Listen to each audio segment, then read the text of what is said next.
See how this is working over on the YouTube side. Let's see here. Is it streaming? Aha. So it looks like we're on.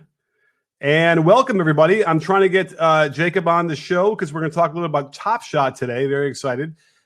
So let's see how that's going to work. Don't forget, over on the YouTube side, if you want to actually ask a question and talk with us directly, you can using the Hotmic app. So the link is in the description below, and that means that you can come and ask us some questions if you want. But Jacob, thank you for coming on, man. Can you hear me? I can hear you. I don't think my my camera seems to be working. I can see you. It does work. It is working. Okay, perfect. So forgive me. Sorry for the little technical snafu, but I'm glad that you can be here. And do us a favor while you're here. Tell everybody on Hotmic, tell everybody on YouTube side, what your job is over at Top Shot. Yeah, well, thanks for having me, Nick. I've been a huge fan of yours for quite a while now, so excited to be here with you. I'm the community lead for Dapper Labs and NBA Top Shot. So day to day, that kind of consists of a myriad of things. Right now, we're working on 4 or 5 different initiatives at once. So I'm kind of leading all emails, social, around all of those kind of initiatives that are going on. I lead our team that handles all of our social media. I lead our team that handles our Discord, which is kind of where all the magic of the community happens. We have almost 150,000 collectors in there right now. And then my background is in kind of basketball. I covered the NBA for a while, scouted for Draft Express. So I'm certainly one of the bigger fans on the team. So I help with the kind of content editorial decisions of what should be a moment and should we prioritize getting Alexis Okoshevsky onto the platform, or should we prioritize getting Peyton Pritchard onto the platform? Things like that. All right. Well, before we even get into the nuts and bolts of what it is and what virtual playing cards are, let's do the line item, the big headline stuff here that's been going on recently. People are making money, right? They're trading these cards. What's like the biggest transaction you've had so far with these cards? Yeah, so we call them moments. They're digital highlights. Okay. So unlike a card that might be like a still image, this is the highlight of the play itself, the moment itself. The largest transaction we've seen to date was a LeBron James hammering slam dunk over Nemanja Bjelica. That just sold for $208,000 just this week. Certainly large sticker shock to many collectors. I recognize that, but I think when you contextualize it in the world of trading cards, where LeBron James rookie cards are going for $1.8 million, or a Mickey Mantle rookie card goes for $5.2 million, I think we're still just getting started here. Okay, so now that everyone's awake and they're listening, they heard that. I think it's time to describe what a moment really is versus what I do, I suppose, making videos. So give us an overall description of what that moment was of Bjelica dunk by LeBron over him. Sure. So the moment is kind of a digital token that exists on NBATopShot.com, and it's all authenticated into the blockchain. So every single moment that we mint becomes part of our blockchain. So you can see exactly which serial number it is of the run. So with that LeBron James dunk, for example, there were 49 of them in the world. And that had a specific serial number associated with it. Generally speaking, serial number 1 and the jersey match are the most coveted of the serial numbers. So for LeBron, it would be serial number 23 or serial number 1 would be the most coveted. Of course, if he changes numbers next year back to 6, then 6 will get a big boost in the marketplace. I think when you're talking about the moment itself, the digital token, it really does have a lot of overlap with the trading card, right? There's going to be a digital collectible detail kind of describing what happens in that moment, similar to the back of a trading card. It'll have the box score from the game itself. It'll have kind of, again, all of this is licensed from the NBA and the Players Association. So it will carry over quite a lot of the same. And with each of these moments, they correspond to a specific pack or a set that we release the moment from. So that LeBron James has a very specific pack art around it as well. Okay, so interesting. So a moment is, and correct me if I'm wrong, it's 3 different angles of the highlight. I'm assuming you have the radio or the play-by-play guy doing that part of it as well, and the audio. And then, as you said, there's some stats involved. And as far as exclusivity, or having serial numbers of the match, you're the only one that can watch it, or can you share the actual video with other people? You can share the video with other people. Collectors can go to Top Shot and see every collector's collection. So, how I would frame it is, we get this criticism a lot of, why wouldn't I just go to YouTube and watch it for free? And I get it. Like, that to many people, it's hard to wrap your head around why you're paying for a digital highlight. I would kind of contextualize it again with trading cards, where what's stopping someone from going to Google, typing in LeBron James rookie card, $1.8 million, contracting a graphic designer and a really good kind of design person to make an exact replica for maybe $500 of that rookie card, then hang it on the wall as if to say, look, I own this $1.8 million card, right? Like, we know that unless it's authenticated and licensed from the NBA or in any trading card, be it Pokemon, whatever, you need to have the license for it to have value in the community. So when we're talking about these moments, because it's all licensed from the NBA and the Players Association, you have verified scarcity of each moment, and true ownership, because the blockchain supports it somewhat like an open source spreadsheet, where you can see every single transaction that's being made, and you can see the exact recipient and owner of all of these moments, all in kind of this crazy world. Had I not gotten into crypto a little bit last summer and whatever, I would never have even pretended to imagine that this would make sense to me. But now that I'm realizing that there is always a market for anything out there, basically, I imagine it probably functions the same exact way, where you have an exchange, right? And you have values. And you have an app, I suppose, that's sort of connected to your bank account. Is that how this all works? Yeah. So what we're trying to be is kind of like the Trojan horse for blockchain, right? So if you think Dapper Labs, the company that launched NBA Top Shot, this isn't our first kind of blockchain game. We launched a game called Crypto Kitties in 2017.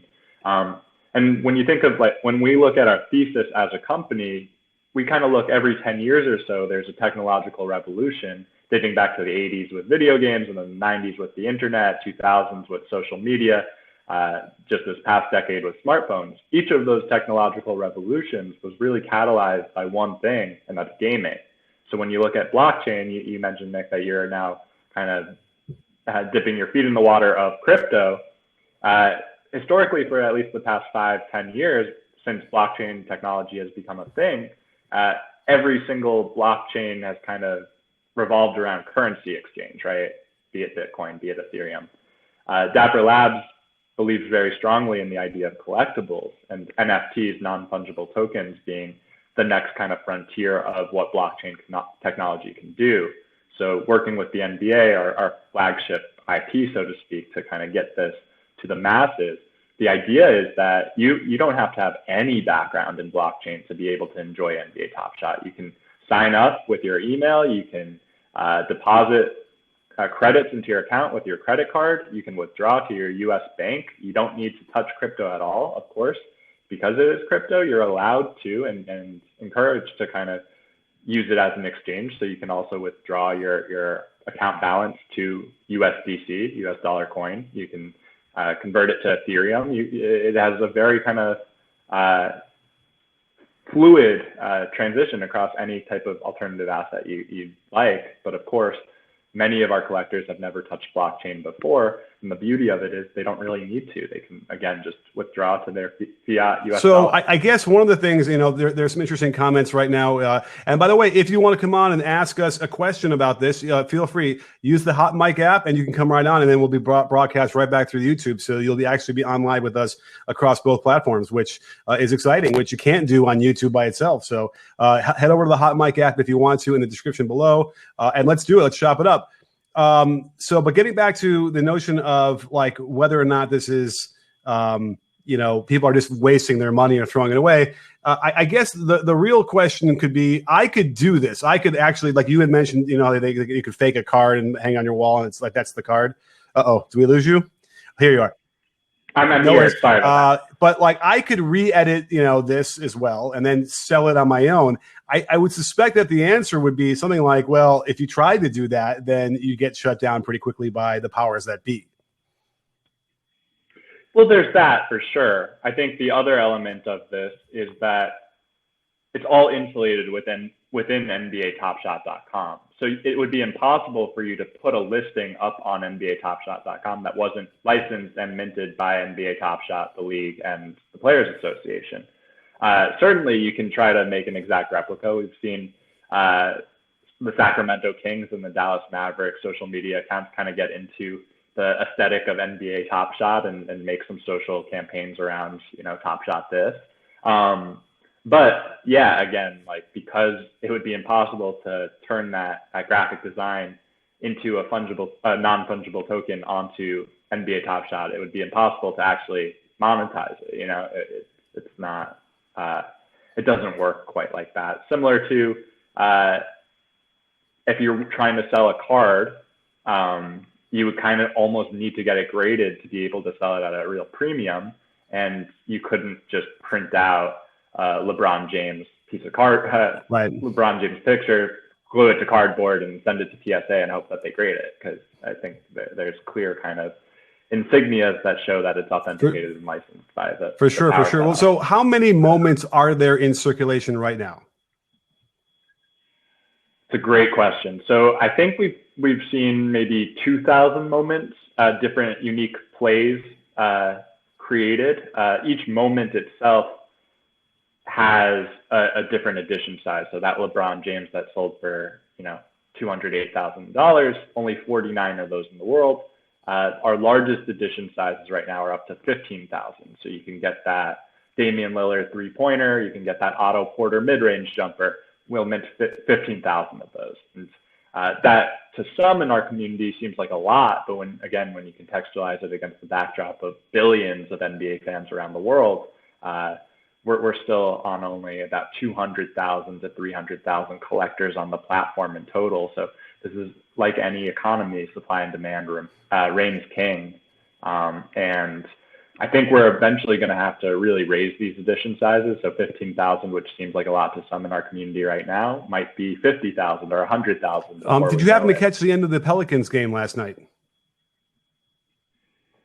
No, I unfortunately wasn't able to. I know I have seen that Zion's been playing a little bit more point forward. Oh yeah, well stay tuned for a video on that. By the way, for everybody out there, we're doing an interesting video on how there's 3 lefty power forwards who cannot shoot are dominating the NBA anyway, which is interesting. But the ending of that game was notable in the sense that I wonder if those kind of things would be moments as well where they were down by 3. And by the way, you could do the Nuggets game too. The Nuggets screwed it up by being down by 2, and they all went for a 3-point shot, and they didn't miss the shot. And then on the flip side, the Pelicans were down by 3 and then didn't shoot it. Ultimately, we're going to get like a 2-pointer and then committed an offensive foul. So is there any notion of doing like memorable moments on the opposite side of like the negative version of those? Yeah, perhaps. I mean, I think we all can look back through NBA history, remember the J.R. Smith finals appearance. There are plenty of memorable moments, even like more on the Shaqtin' a Fool side, Jason Kidd spilling the drink to get the timeout. Like, those certainly permeate through NBA history, but I think for now we want to just celebrate the game, highlight the best that happens on a day-to-day basis. And, we can go into the archives and we can get all the greatest game winners. We can get all of the greatest dunks. There's so much kind of runway to work with that I think eventually it's not off the table that we go into more of the spoofy kind of funny bloopers. But I think we have plenty of highlights. All right, because by the way, you might want to do another stream off of this with Coach Nick narrating some of these moments as well. I think people in the chat might want to see that. That might be worth something one day. You never know. But what about so do you have a carte blanche into the vault? Have the NBA open up every moment for you? I would say every is too loose a term, but as you probably know, Nick, there are players that when they retire, they opt out of the Retired Players Association. So we don't have their licensing rights. We can't use them in our moments. That still gives us plenty of players to work with. We have plenty of great retired players, future Hall of Famers, current Hall of Famers that we're planning on adding to the platform in the very near future. Just a couple months ago, we added a Steve Nash moment, a Kevin Garnett moment, Tim Duncan moment. Coming very soon, we're adding a Shaq moment, Allen Iverson moment. We're very excited about kind of continuing to double down on the greats of NBA history, but certainly there are one or two NBA players that are legends that we all know are not part of Sure. that. And as I'm going through the questions here in the comments, and by the way, if you want to ask a question directly on video, download the Hotmic app and come on in here and join. But somebody was asking, Peter wants to know if this is a public company. So Dapper Labs is a private company. When to no surprise, I'm sure, we get asked a lot, how can I invest? How can I kind of get behind this? And what's kind of cool about it is NBA Top Shot itself is a collectibles open exchange and marketplace. So I liken it to an arcade. You can go to the arcade when you're a kid and you can be really good at the games and you can rack up enough tickets that you can redeem the PlayStation behind the booth. But you're not really going to the arcade to win that PlayStation. You're going to the arcade to have a good time. And I think there are certainly a lot of collectors that have joined NBA Top Shot thinking that it's a way to get rich fast. And I would not encourage that to anyone. I think that in order to enjoy NBA Top Shot at its fullest, you have to love the NBA and you have to be a collector by heart. So you traded cards as a kid, you collect sports memorabilia. I see on your walls, you have plenty of great pictures. Like, you seem more like the profile of someone that would love NBA Top Shot than maybe someone that's for sure. Although, hey, the quick buck is always nice too. I suppose, is there any kind of, maybe just for my audience, can you give us a little expert tip into what would make a good investment versus not? I mean, I know this is so early in the game, and maybe you've been really surprised by certain things or not, or maybe that's really the question: is, had you been surprised by a certain moment that you didn't necessarily think was going to be as valuable as it became? Yeah, it's a good question. So I think like one thing that we do notice is that it follows a lot of similar patterns to trading cards. So we announced a couple of months ago that we're going to be adding rookie badges to any moment that came from a player's rookie season, be it last year, Tyler Hero hitting a three-pointer in transition against the Sixers, or be it Zion's rookie block, or this year even, plenty of great rookies. We got Tyrese Halliburton's first career bucket, LaMelo Ball's first career assist. Those are going to be moments that will have a rookie badge appended to it, so to speak. And those are right now very popular in the community, and so cost quite a bit to acquire at this point. When I'm talking to any collector, kind of my personal belief is that pursuing zeitgeist moments is always valuable. So be it a player's career high, be it again, rookies, be it Vince Carter's last career bucket, things that are going to be meaningful in NBA history, I think will always carry weight in this community.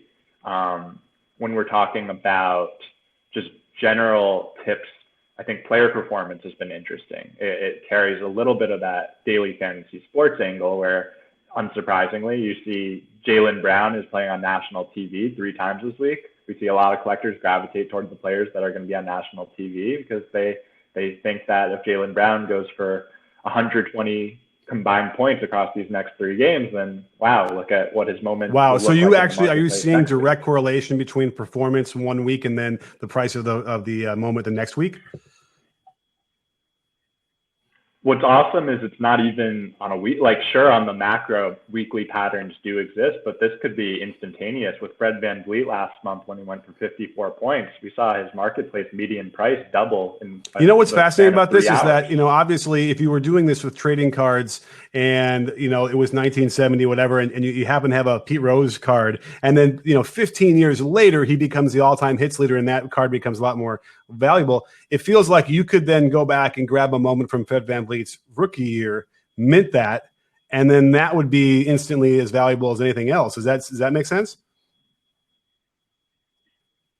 Sorta, yeah. I mean, there's definitely consideration there. And when we did our first historic set from the 2013-14 season, part of the rationale why we chose that year to start with was we were doing a pack based around celebrating the MVP of last season, who of course was Giannis, and his rookie season, of course, was 2013-14. So we do have a Giannis rookie moment on the platform, and it's really cool to see how much the collector base has really gravitated toward that. I mean, he's the only, I would say, surefire Hall of Famer or future Hall of Famer that has a rookie moment to date. But as we go back into the archives and add more run it back sets to the books, we're absolutely going to have significantly more Hall of Famers rookie moments make their debut, and even non-rookie moments, but Hall of Famers first moments are going to be super valuable as well, because those will also get a badge that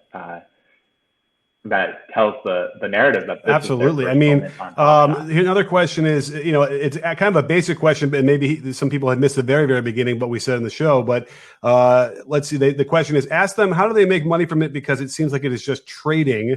So, I mean, I guess I would just say the quick answer would be, if you bought a card for $10 and you sold it for 20, you made $10, right? Sorry, a moment, not a card. For collectors, certainly, it similar to any exchange or marketplace. You can find a good deal. What's a good deal is always in the eyes of the community and what the market is dictating. But say you're a big believer in Fred VanVleet, or say you're a big believer in Tyrese Halliburton, you can look at what competitive players to him are going for. You can say, oh, I think that this player might be undervalued in the community right now. And you can go buy up some of his moments.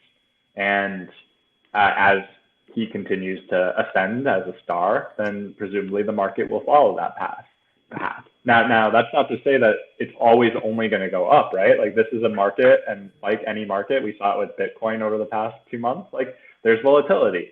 And we absolutely, again, don't want to suggest that this is a get-rich fast scheme, right? There are maybe opportunities for collectors to find good deals and be savvy players, collectors, but by no means am I trying to mislead anyone into thinking that this is a surefire win and a guaranteed no chance you can lose money. So I would say, do not invest or do not spend any money on NBA. Oh, fair enough. I mean, is the GameStop issue from a couple of weeks ago any influence on how you are, you know, managing this? As far as, could a Reddit group decide, you know what, we want to make that moment from, you know, LaMelo Ball worth a lot more than what it is right now? Is that something that could be done?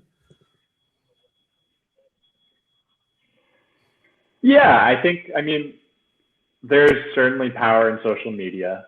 What's a little different from the GameStop example, or Robinhood for that matter, is this is all peer-to-peer trading. This is, if you want to buy up that LaMelo Ball, you need to find another collector in the community that has a moment listed in the marketplace. Now, it's not hard. You can just go to the moment and you can see all of the listings. But if you're buying two LaMelo Balls, chances are you're buying one from one collector and another from a different collector. So in order for a kind of viral trend to really overtake the market, our community loves Cody Zeller, for example. In order for Cody Zellers to get priced the same way that LeBron's are, it requires every collector that owns a Cody Zeller to be in alignment that now these Cody Zeller. Okay, and I also think that it's in terms of volume, like, you know, on Robinhood and with GameStop, there's millions of people who have little micro shares of GameStop. This is always a limited amount, and I mean, at the most, I think you said it was, you might make 15,000 moments of the same moment. That's right. Right now it's 15,000. I would not be surprised if in the next month or two, those edition sizes get to 25, 50, 100,000. I think as our collector base continues to grow, there's such an appetite for packs. They tend to sell out within, you know, minutes right now. And it's quite frustrating for new collectors that wait around all week for the chance to get a pack. And then we do kind of a random draw to determine who gets the pack. And there are collectors that have been on our platform for 6 weeks. They've done a ton of trading and have acquired quite a great collection, but they've never actually had the taste of success that is landing a pack and then being able to kind of open it, similar to trading cards, and pull that great rookie or pull that great superstar.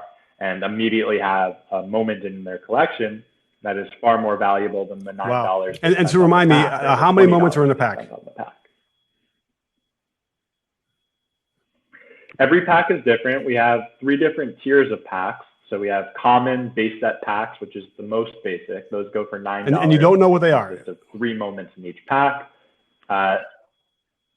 Total random supply. You can in theory open a pack and get 3 LeBrons, or open a pack and get 3 LaMelos. You can also open a pack and get 1 Malik Beasley, 1 Isaiah Roby, right, and 1 Malik Monk, right? Like, and no disrespect to any of them, and they're I think Isaiah Roby actually is a rookie, so that would be a good pull. But you know what I'm saying. There's no guarantee that you get a great hit, but it's fun, and that's the thing. Same with trading cards. People would buy a lot of packs and boxes just to get that one big hit. So that's why there's such a demand here. It does have kind of that childhood feeling of nostalgia. Now, can you tell us, like, Top Shot itself, how do you guys make money, if you're allowed to talk about that? How does the exchange make money itself? Sure. So with every pack sale, we do a rev share with the NBA and the Players Association. And we're minting these packs. Today, for example, we had about 10,000 packs, rare packs. They went for $100 each, $99 per pack. And in each of those packs, there were, I believe, 6 moments. 1 is a guaranteed rare, and then 5 base set moments. And we do a rev share on that with the league and the Players Association. So when we're just talking about today, we had about a $1 million event of 10,000 packs, all going for $100 each. The community going crazy for them, selling out within minutes. We had 200,000 people in the queue trying to get that pack. When we're talking about marketplace transactions, when I list my LeBron James for $100, let's say, Dapper Labs takes a 5% cut on the sale. So me as the seller, I get $95 in my account. Dapper Labs gets 5% commission that they also rev share, that we also rev share with the NBA and Players Association. So unlike trading cards, where the league and Players Association gets kind of that primary sale value of the pack sale, once I put that John Morant auto card on eBay, that all goes to me. The league doesn't see a cent of that. So I think the league and Players Association are both incentivized and excited about the opportunity to just have these residual commissions on all of these marketplace transactions. And again, we're seeing tens of thousands of transactions. And that was how long has the marketplace been active? So we opened our beta in October. We had a closed beta before then. And from, I'd say, October to the start of the season, we had some good days, but certainly most of the days were, 6 figures were good as far as peer-to-peer marketplace value. Since the season started, we did a promotion with Tyler Hero. We did a promotion with Bogdan Bogdanovic. NBA players have started to come in. Terrence Ross, Josh Hart, they love Top Shot so much. And that's been awesome to see. In the past week, we had a day where we had about $48 million in peer-to-peer. Wow, wait, you just said $48 million? The past $48 million. What was the time frame? Transactions alone, no pack sales or anything. Wow. So this must be, what were your projections? Was this where you wanted to be, or was this way beyond, or were you disappointed? I'm just the basketball guy of the company that loves to talk hoops. So I'll plead the fifth on what our projections were. I'll say for certain that we had confidence that we were eventually going to get to this point where everyone recognized how much fun Top Shot was, and how many less kind of concerns come into collecting on Top Shot compared to maybe trading cards, where you have to worry about shipping and grading and all of these kind of things that at the end of the day, if you're getting that really valuable card, you're probably sending it to a vault somewhere and never really. Oh, I know again, that's what mine would get destroyed. I'd spill a drink on it, or I'd get the corner would get bent, or whatever. I mean, I have comic books from when I was a teenager that, you know, probably would be worth 3 times as much as they are, but you know, they got wet and they're stuck together and all this stuff. So I really kind of, you know, I don't know how skeptical I was beforehand, especially like I mentioned, being involved in Bitcoin. You kind of understand that like this is all virtual now anyway. And I love the idea that you can almost use it as another form of currency, I suppose. Is that right? That's right. Yeah. So there's a theory that you like what makes Bitcoin worth $50,000 a Bitcoin? Same idea of what makes this LeBron James valuable. The community recognizes its value. And I think we're moving closer to a world in which there's just kind of this democratized currency exchange where I'll trade you my LeBron James for your Bitcoin or your 5 ETH, whatever. But yeah, I think like, sorry to interrupt. I think the other element of this is that with trading cards, and I'm a collector myself, I traded Ken Griffey Jr. cards my entire life, would happily invest more in Ken Griffey Jr. because he's my favorite athlete of all time. But that subjective nature of grading, you can send in your card to PSA, they'll give it an 8. You send it to a different company, they'll give it a 9 based on what company is grading and how much it goes for. Totally changes the calculus of like that is fascinating too. And that could be an added level of frustration when you're dealing with different people who are grading it differently. So that doesn't exist here because it's one exchange. Let me ask you this: how are you deciding which moments you want to mint at this point?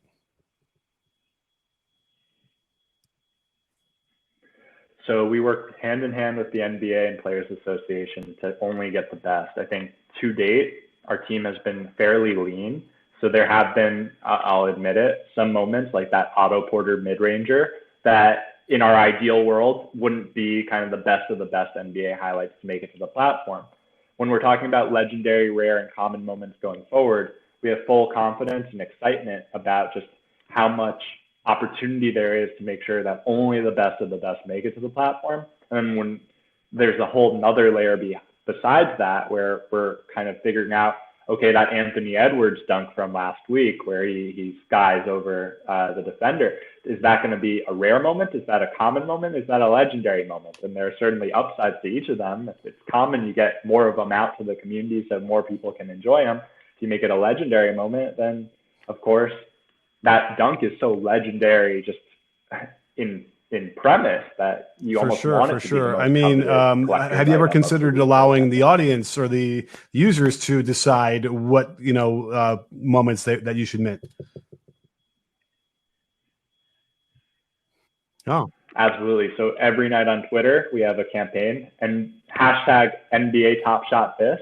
We get collectors tagging hashtag NBA Top Shot this.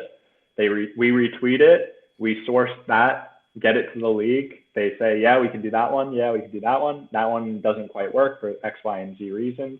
But certainly we want to make this a 360 experience where the community is having a ton of like if you did a moment on Terry Rozier, I know you said you revenue split with the NBA and the NBA Players Association, but does Terry Rozier get part of that, or does he get it sort of as a blanket overall for all the players? Yeah, he'll get it through the Players Association. We did a pack opening with Terry Rozier just this week. We're huge fans of Terry. He's been, you know, one of the best players over the past month in the entire NBA with his 30-point games. So we were able to kind of gift him a pack to get started, get him kind of on his way, building up his collection.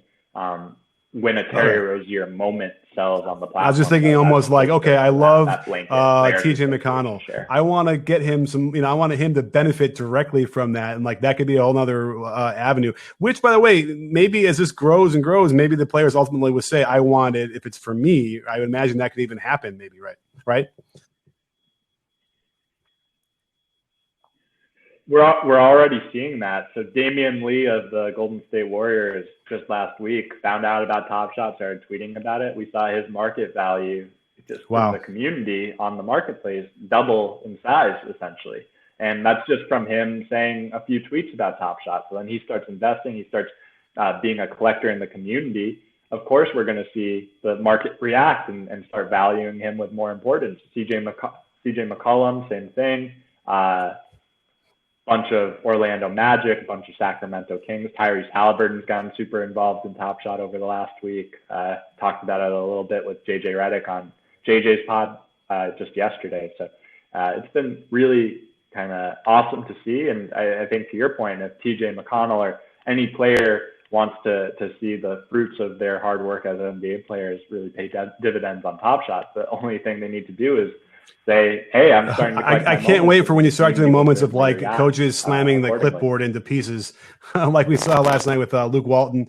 And I know Steve Kerr has done that. You could do all sorts of, hey, you can do the one with Randy Whitman from several years ago where he couldn't get the clipboard the right way. And, you know, I could see this as being endless. And again, it's like just listening to you describe it this way, you realize that, yes, the value is whatever the marketplace decides the value is. And it's as valid as the stock market or as crypto. I mean, I can remember my dad last week, my 80-year-old dad around the pool in Florida with his buddies was like, put me on speakerphone and said, explain to me what Bitcoin is. Like, and they said, well, if you buy it, do you get like a certificate? Do they send it to you like a stock used to do like back in the day? And it was really hard to explain to him that, you know, it's kind of all virtual and you have to just sort of rely on the fact that at the end of the day, if you sell a card and you have money in your account, you can transfer it into your bank account as cash, which is basically how that works, right? For you guys.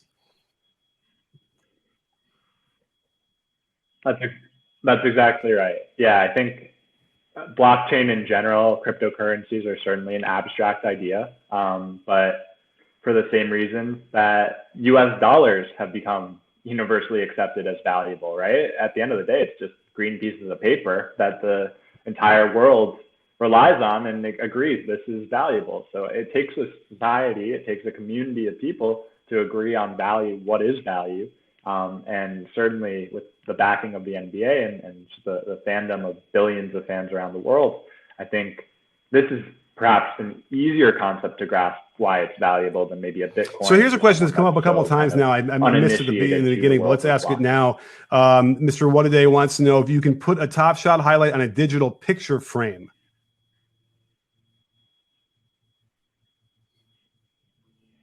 Yeah, absolutely. And that's something that we think collectors are going to start kind of building out frames specifically for their Top Shot highlight reels, right? Like if you collect your 10 favorite players and you have an office, why not just hang up that iPad on the wall and just have it on? So if you buy one, do you get an MP4 emailed to you? How does that work?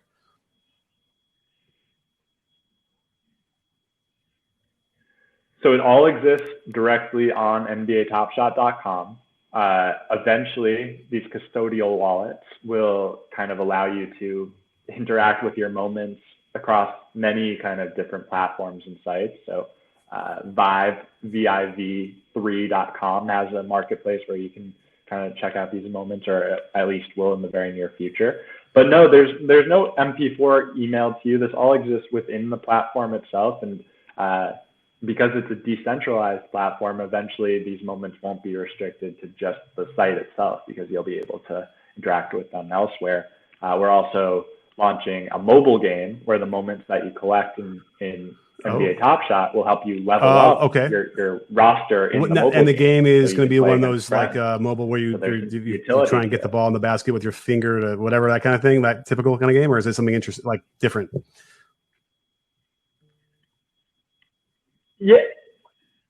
Yeah. Well, so a lot of those games don't have licensing with the NBA, of course. So this game will have every player, the rosters, the uniforms. It's going to be more arcade-like than, say, 2K, but it will be absolutely a fun experience. And because it's a mobile game, it's not going to be necessarily PlayStation 5 graphics and, you know, the full comprehensive 2K experience, but the moments that you collect, again, like if you have that Shai Gilgeous-Alexander moment and you have Shai in your game, or you have a Thunder player. For sure. I mean, that it's a great point you're making about the games, because a lot of those mobile games require investment of money to unlock certain things. And if anybody in the comments who still is dubious about this whole environment, I'm sure you probably at some point or other you spent money on a mobile game to unlock more things and get more ways to play the game. This isn't, I think, in that same vein, right, where you invest and you can then unlock more things, ultimately then become trade different cards and make money that way too. I think it's seems like a natural extension of what that kind of environment had been for years.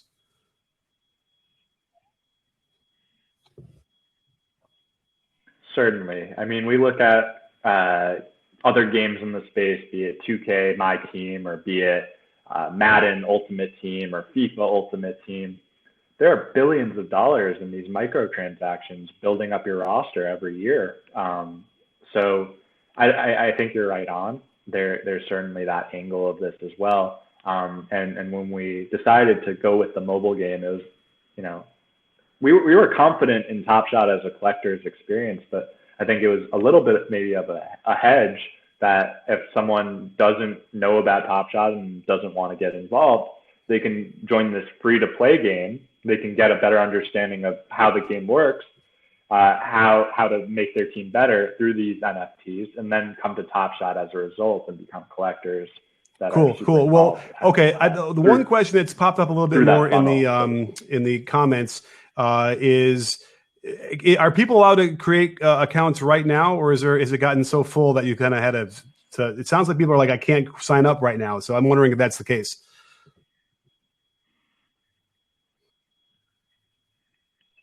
Yeah, so we've turned off sign up okay. For the next, I'd say, 48 hours conservatively. I mean, we might come back up for a few hours today just to get a whole batch of people in, but we have quite a few different initiatives that we're trying to launch before the All-Star break. So one of the bigger issues that we've seen, and this isn't exclusive to us, I'm sure the Supremes of the world, the sneaker drop apps of the world have been botted up the wazoo whenever they have a high in demand product that everyone covets. So people create scripts, make thousands of accounts, try to use all those accounts to throw the kitchen sink to get a pack. So that's something that we're combating right now. And unfortunately, one of the casualties is that we can't just have signups open all the time, because that leads certainly to a lot of nefarious actors. Okay, well, good luck with trying to figure that whole thing out. I can only imagine. Now, again, the speed with which you create these moments in relation to when they happen, how quickly are these happening these days? If it happens on, last night with a great highlight, how quickly are you turning that around and making it into a moment?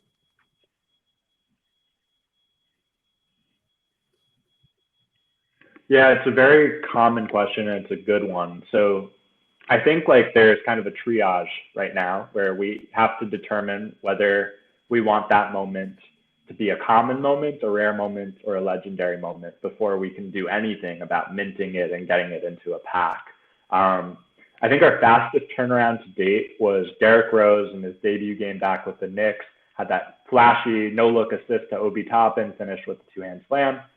I think within 5 days, we got that moment onto NBA Top Shot as a challenge reward. And I'll touch on challenge rewards very quickly. But I think down the road, as our team scales up, instantaneous turnaround or maybe 2-day turnaround will become more and more kind of possible. Right now, we're just still, I think on our live ops team, it's about 6 people total working on that. So it's hard to get quite a scale. But certainly as the NBA and Players Association have seen the progress of Top Shot over the last 2 months, I think they're starting to throw more resources from their end to help us kind of expedite that process. And then I mentioned I was going to touch on challenges. This is kind of another element of Top Shot and what being digital allows that maybe trading cards wouldn't. Every single time we release a pack, we release a coinciding challenge. And basically what a challenge is if we have 10 different players from that set, if you collect all 10 of those players, you'll earn yourself a never to be sold in packs reward, which will be another moment. So we dropped 10,000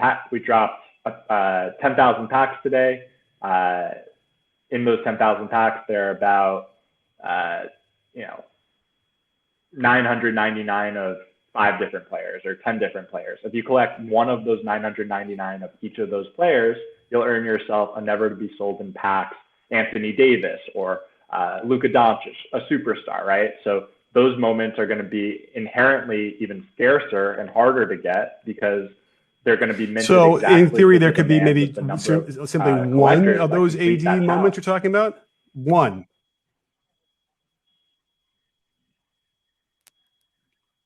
Okay. In theory, if only one And then he collector wanted to finishes the sell challenge of that. collecting those 10 That's moments, an interesting question. it Then would be how is he? minted to How does he number know one what the only. market is for But that? Right? How would that work?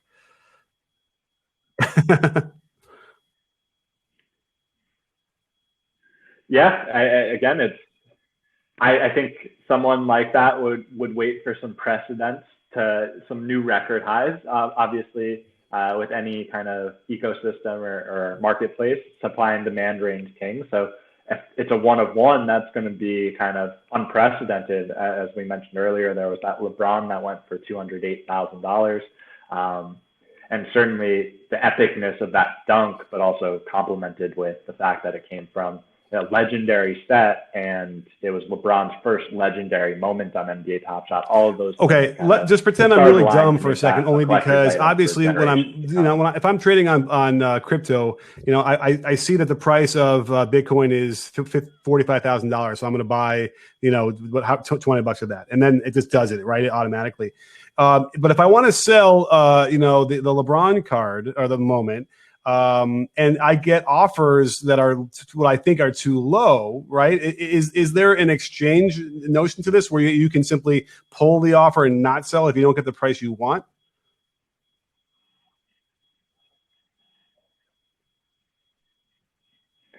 So how it works is right. You have the LeBron James. And I'll deviate away from LeBron because everyone knows he's okay. a GOAT, or one of two GOATs potentially. We'll say Brandon Clark, right? Say you're really high on Brandon Clark. You think he's going to be a future All-Star. You think the Grizzlies are on the rise. I have my Brandon Clark serial number 36 of 999. And I see that everyone else in the marketplace has listed that moment for around $500. But I'm higher on Brandon Clark than the 500 that everyone else is listing it at. I can list it at $1,000, and I won't get alerted about it at all until someone actually purchases it. There's no bidding, there's no auction. It's just, this is what I think it's worth. If someone in the community agrees that it's worth that, they're going to purchase it, and it happens instantaneously. Okay. So it's like limit orders. The basically. credits go to my account. That moment goes to their account. Cool. All right. Well, that makes sense to me. So yeah, this is a truly an exchange versus exactly. Even what Bitcoin is, which is a different scale and different, whatever. But it makes sense. And again, there is little difference when you're talking about, if you're trading cards versus moments. And you have the benefit of not screwing them up by holding them in your hand and ruining the value. So. Well, listen, Jacob, this is an awesome conversation. I think very illuminating for a lot of people. And I think there's a lot of interest certainly in the comments. People are like, well, when can I sign up? I'm sure they want to get over there. I'm going to get over there myself pretty soon. But tell everybody where the good people can find you across the social media so they can stay up to date with everything with Top Shot.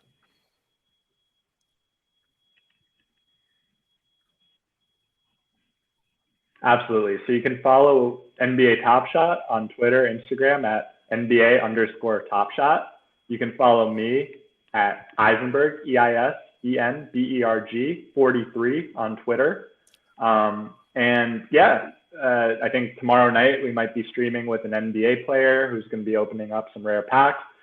Just in my email alone, I have several All-Stars that are fiending for some packs themselves. So I think, we have right now some starters, some role players that have totally dove in head first, but I think love it. Well, it's funny. They're competitive, right? And they want to have a better, more valuable pack than their other All-Star buddy at the All-Star weekend. So a great business model to get them involved as well. Are there any other NBA players involved, like is part of Top Shot itself, or they're just traders and collectors?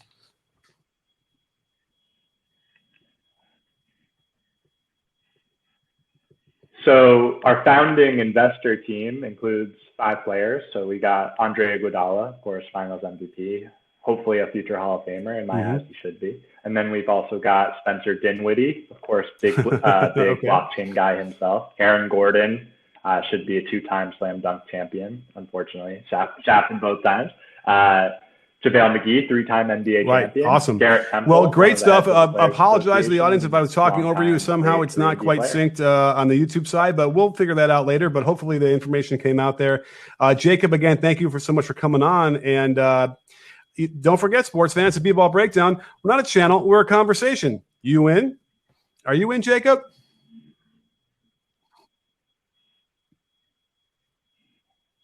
You got it. I'm in, Nick. Thanks for having me, and looking forward to seeing you on Top Shot sometime soon.